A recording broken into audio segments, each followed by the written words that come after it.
What up, everybody? Conservative nerd here. Saw Antman and Wasp last night. Fixed my hat, so you don't have to look at my bald head.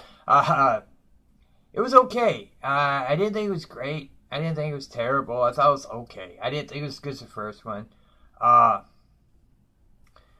Things I liked. I thought the last half hour was really fun. I thought Michael Pena, was funny. I thought he was funny in the first one. His best role, in my opinion, is Observe and Report with Seth Rogen, which is probably Seth Rogen's best movie, too. I like the director, Jody Hill, who did the show Eastbound and Down. But yeah, that's, in my opinion, Michael Pena is hilarious in that movie. But yeah, he was good in this. I liked the last half hour. I thought there was a lot of action. There will be no spoilers in this video. I'm going to try not to spoil anything for you. With that said, there were things I hated about this movie. I could tell the plot 30 minutes into it. I knew exactly where it was going and how it was going to end, and it did exactly everything I said it was going to do. That's the problem right now with Marvel superhero movies. They are freaking formulaic. Oh my god. You can tell what's going to happen before. Yeah, I could see this movie coming a mile away. Maybe in a week or two I'll do another review where I kind of tell you what I'm talking about here, because I don't want to get into anything and spoil anything. But yeah, I could see this coming a mile away. There's a huge problem with it when you know the ending. A half hour into the movie, you can see it coming. There were other things I thought that kind of... I like Paul Rudd and Evangelina Lilly were good, and Michael Douglas is good. The acting's good. The cast is great. Some of the problems I have with it is it's not feminist. I'm not going to say there's a lot of feminist stuff, but I noticed there's going to be a trend in Marvel, and I can see it because it's in the books, every book. And I can see the trend coming in the movies where, in this one, Ant-Man is pretty much useless, and the Wasp is like the hero, really. He's a doofus, and his stuff don't work, and he's a doofus, and she always has to save him. And I mean, that's okay, but I know that's coming in every freaking movie, and yeah, I just wonder, this was the start. I don't know. To me, Spider-Man Homecoming was kind of the start of them getting their SJW stuff in their movies, and this kind of shows, in my opinion, where it's going after Avengers 4, and I got a feeling after Avengers 4, their whole empire is going to have trouble, man. Not every movie's going to make money, because, you set it up well, you set all this up to tie in with Avengers 4, and then by the time Avengers 4 comes out, I think we're all going to be kind of burnt out on these movies, because I'm already getting there, and I love superheroes. Yeah, I mean, Marvel and DC is, my favorite shit, so, at some point, you get burnt out on this shit, and I think that's where we're going here. There were parts of this movie that I really liked, but there's also stuff where it doesn't move as fast as the first one. It's a little slow. I thought it could have used some action in the middle or the beginning a little more. I mean, there's here and there, but it always is super fast and over quick, and it all builds up to the last half hour. But again, you can see everything coming a mile away. I mean, these movies have been gotten so tiring that it's always the same thing. And I mean, I know Paul Rudd's character in the first one was kind of set up to be funny, and but this one he's even doofusier in this one than he was in the first one, and I just think that's a bad move. I mean, your heroes, you can have humor without making him a total butthole, but it was okay. I mean, there were times I laughed, and I thought there was some good action, but I don't think it was anything special. I thought it was okay. It was your average superhero movie. I don't see a lot of people going crazy for it. I don't see it being a huge hit. And again, here's the problem with this.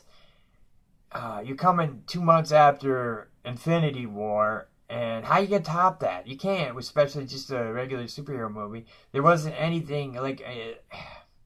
It seems like they could have put something into this movie to give it a little more oomph, like an extra character or two, extra superhero or a cameo or something that we really don't get. I mean, Michelle Pfeiffer's in there, but I don't want to do spoilers, but that her role is it's kind of dumb. Uh yeah. It was dumb. It was dumb. Michelle Pfeiffer's role, this whole thing, I thought was kind of dumb. There was some of the stuff I thought was really dumb. I don't want to say anything because of spoilers, but yeah, it was okay. It's nothing you have to see. If you miss it and you see, wait till video, you're not missing out on nothing. It's not a big event movie. It's just this, sequel to Ant-Man. It was okay. And it suffered some sequelitis, again, like a lot of movies do, that, there's not much new to it, I mean, there's a few new things here and there. They do a lot more of the, big and small stuff, especially with the cars. We've seen a trailer, like, the car chases with the little car, and then it turns into a huge car, a regular car, and, that stuff's kind of cool, but a lot of it just you've seen already in the first one, so it's just a lot of the same old. And the Ghost character, the bad guy, here's another problem I have with Marvel movies. They're so scared to give us an evil bad guy. We always have to have these bad guys who have motivations and are not really bad guys.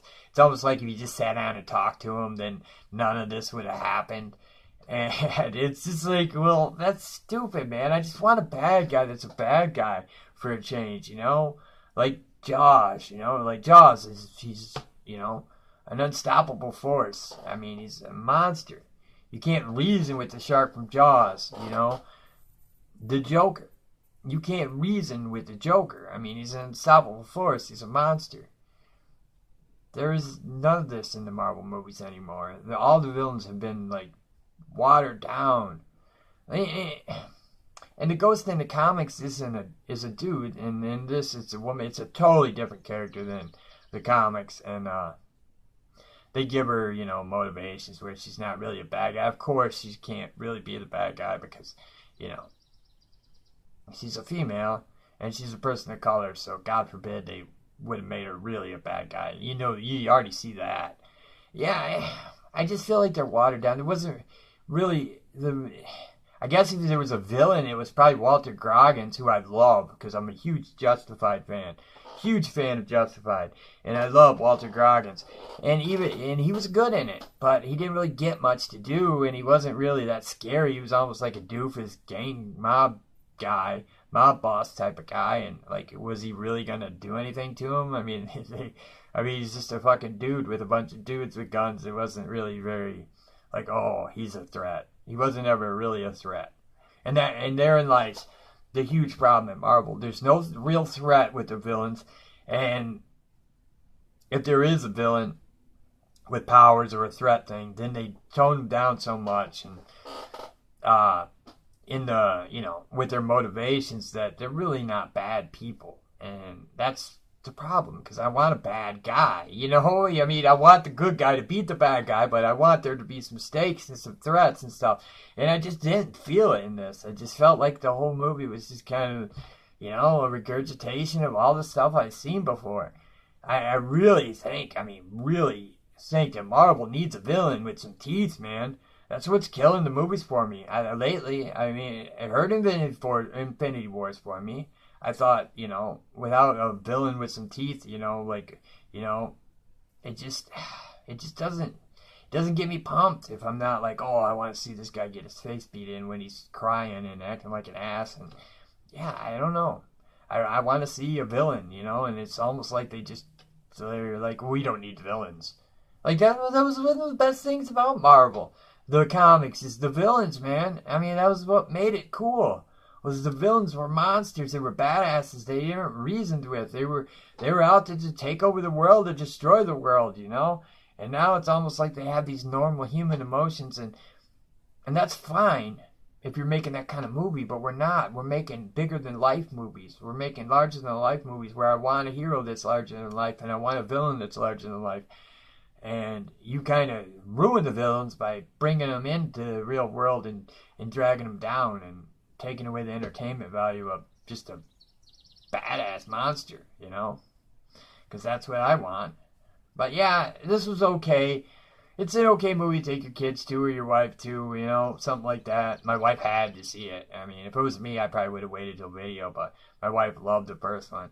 And she liked this movie more than I did. So, you know, I'll tell you that. She liked it a lot. I thought it was okay. I thought, yeah, it wasn't as good as the first one.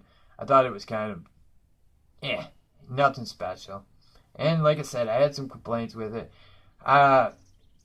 Is Marvel movies going to get SJW? Oh, yeah. I 100% think they will. I mean, I could be wrong, but I think it's coming. I think we're going to get a big glimpse of it with Captain Marvel. I think this is just a little preview, kind of like Spider-Man Homecoming of what's coming. It wasn't bad. It was about like Spider-Man Homecoming, in my opinion. It's coming, though. I think it's coming big time. And they keep talking about an all-female Avengers movie or all-female here at Marvel movie.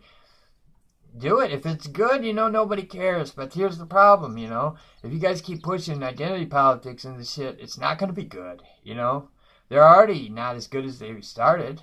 I think lately I've been a little disappointed. And again, I think that's just from the drainage of so many of them, and they just kind of get, you know, one after the other, you know. You kind of get burnt out on them, and I'm the target audience. I love superheroes, but you know, you can burn anybody out on this stuff, and this one just feels like a regurgitation of everything that this came before, and it kind of shows where it's kind of going, and I don't think it's going in a fun place. I think it seems to be going in a less fun direction.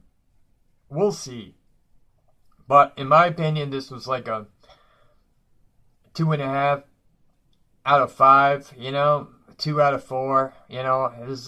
It was an okay, middle-of-the-road movie. I wouldn't give it any praise. So when you see all the reviews going, oh my god, Antman and Wasp is the greatest movie ever made, understand it's not. It's definitely not. I you know, everybody has different opinions and stuff, but I highly doubt anybody's going to go and come out of this theater thinking, wow, that was great. You know, you're going to think, okay, that was fun. It was entertaining at best. At best, you're going to go, yeah, it was fun. It was entertaining. But you're not going to come out going, wow, that was fucking great. Like, that blew my mind. You know, you're not. I thought it was okay. I didn't think it was anything special.